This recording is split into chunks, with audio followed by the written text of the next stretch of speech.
Joining us now, I am so pleased to say, is U.S. Energy Secretary Chris Wright from Toronto, where he is in the G7 meetings with other world leaders, talking about energy and what can be done to build out. U.S. Energy Secretary, thank you so much for being with us. I want to start with this deal that President Trump was hinting at with China, talking about Alaska oil. What details can you provide us with? What contours of this transaction do you expect to come to light?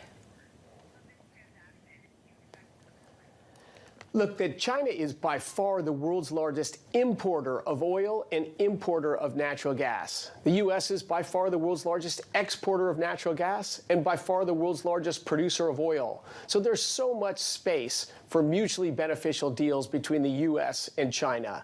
Alaska was mentioned in that deal dialogues, enormous reserves on the Alaskan slope.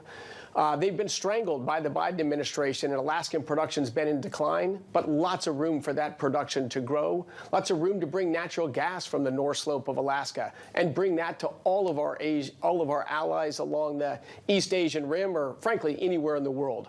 But President Trump is just a master negotiator. He finds out what is it that's critical to the Chinese, what is it that's critical to the United States, and finds that sweet spot of a deal that works for both countries. Could potentially the United States fill a gap if China decides to buy less energy from Russia, especially since the U.S. government sanctioned Rosneft and Lukoil? Absolutely. Absolutely. Today, the U.S. produces 50% more oil than Russia or Saudi Arabia. And it just puts not just the United States, but the world in a better position. Can we squish out half of Russian oil exports and still have a roughly balanced oil market? Absolutely, we can. Have you been in touch as well with your counterparts in South Korea? The president, coming back on this trip, talked about the tariff rate in South Korea and the plan for them to buy oil and gas in vast quantities, part of that trade deal.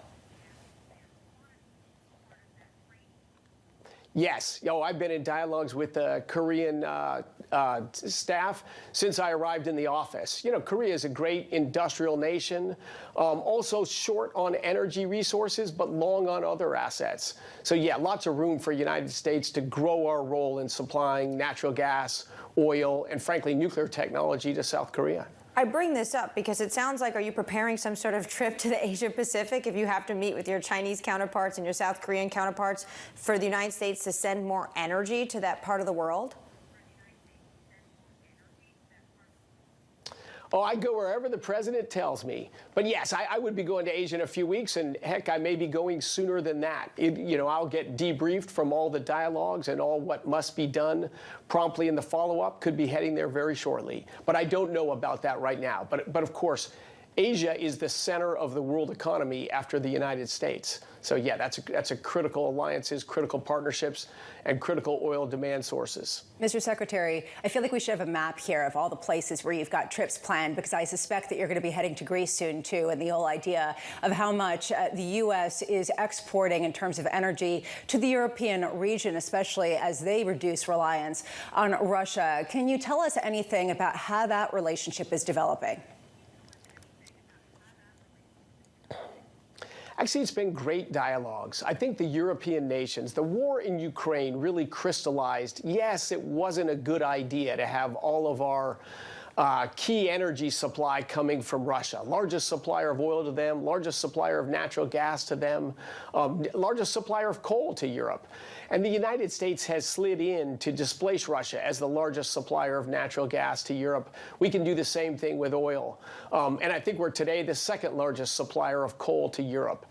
So I think there's mutual agreement on both sides there. Certainly, there's some regulations in Europe, CSDDD, which is just a way overreach in the regulatory regime that's going to make it sticky to ramp up energy movement as fast as we'd like.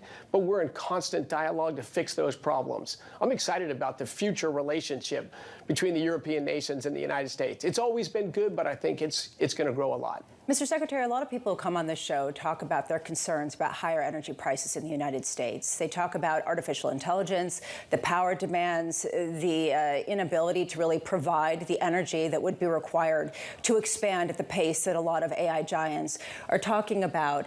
How do you plan to mitigate that? Is there a level at which power prices get so expensive that the United States will reduce some of the exports to the rest of the world? Well, there are actually different factors that control them. Like our large exports of natural gas today are actually still relatively modest compared to the amount of gas we produce, and we can easily produce vastly more natural gas today. So power prices, the problem isn't the price of natural gas. The problem is the infrastructure, generation facilities, transmission lines. The Biden administration for 4 years forced the closure of a lot of coal plants, a few gas plants, prevented the building of new coal and natural gas power plants. They built a lot of unreliable intermittent electricity that's spread all over the country that takes more transmission assets. All of that goes into the rate base and has pushed up prices. Frankly, it's part of the reason why President Trump got elected. So we're having to reverse all those things, stop the closure of coal plants, make it easier to build new natural gas plants, make new sources that want to come on be successful commercially, not dependent upon subsidies, and not require massive new transmission investments that all just go on to the ratepayers. So we're doing a lot of things at FERC. We had a big announcement last Thursday I probably can't go into here, but specifically aimed at artificial intelligence, how we can speed new firm generation without driving up the price of electricity. I share the American consumers' worries about the recent rises in price of electricity over the last 4 years, and I'm working 7 days a week to stop those price rises and enable the United States to lead in artificial intelligence. We've seen one of the most significant announcements from this administration when it comes to nuclear. The government is planning this partnership, $80 billion for nuclear reactors, with a Canadian company, Westinghouse. Who will develop them and where? Can you give us more details about this? Oh, I would call Westinghouse an American company. It's a legacy American company, and it's majority owned by the Americans. It has a Canadian partner in Cameco, but it's an American company. This is a plan to partner across the country at a few different locations to build, as you saw in the announcement, they gave dollar amounts, but a large amount of power. Think of order 10 gigawatts of new electric generating production capacity, and to do it in a way that's efficient. So instead of one here and one starting a few years later, we want to stage in the construction of these plants to most efficiently use construction workers, assemblers, fabrication, so that we lower the cost of nuclear generation, re-stand up the supply chain in the United States. This is quite an exciting project, and more details will come out as we fill in those dots. But President Trump promised to relaunch nuclear energy, unleash a nuclear renaissance in the United States. This is a big part of that effort.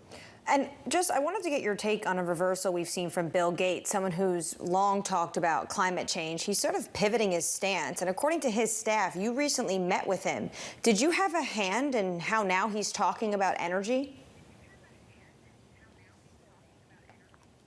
I've had multiple great dialogues with Bill Gates over the last year, at multiple times and at some length. Of course, he's a very thoughtful, successful entrepreneur, and climate change is a real thing. It's a real challenge. It's just not remotely close to the world's top challenge. And the problem is, by putting it the top challenge, the ineffective things governments have done have raised the price of energy, lowered the reliability of the energy system, and they've stood in the way of efforts to combat hunger, food insecurity, energy security, education, and all the other global challenges. So yeah, look, Bill and I have had great dialogues. He's done fabulous stuff in public health around the world, and I'm thrilled to see him talk in a more candid way about this issue. U.S. Energy Secretary Chris Wright, thank you so much for your time.